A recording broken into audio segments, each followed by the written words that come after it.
Chris Moore is in London for us. He joins me now. Chris, tell us more then about this court decision. As you said, it centres on that now infamous claim of the UK sending £350 million every week to Brussels.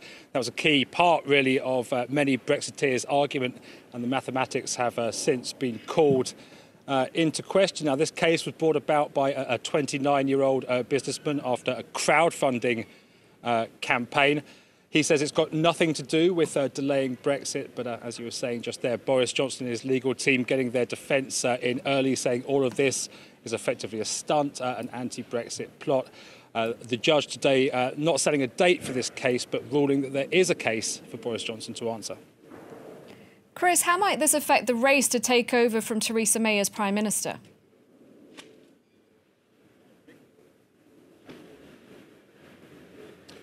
Well, these are potential criminal charges, so it's not great for Boris Johnson having a live court case against you when you're running for public office, Prime Minister, etc. Though, as I say, the timing of all this so far remains sketchy. That said, some commentators saying that for now, at least, in terms of Boris Johnson's image, not necessarily, surprisingly, a negative, and even music to the ears of his supporters, grassroots supporters in the Conservative Party. He's very popular among them, currently leading the race to become the next Conservative leader, seen as the man who can take it to Brussels, take Britain out with a no deal if needs be, and revive the flagging electoral fortunes of his Conservative Party, who's just been drubbed in European elections by Nigel Farage's Brexit Party. That leadership race, however, not all plain sailing for Boris Johnson. Before it goes to the grassroots, there are going to be several rounds of votes amongst Conservatives in the building behind me, Parliament, where more moderate voices are likely to be raised.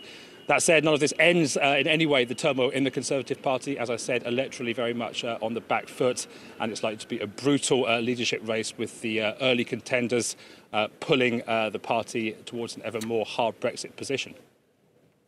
Thank you very much, Chris. Chris Moore in London for us. Now, the leader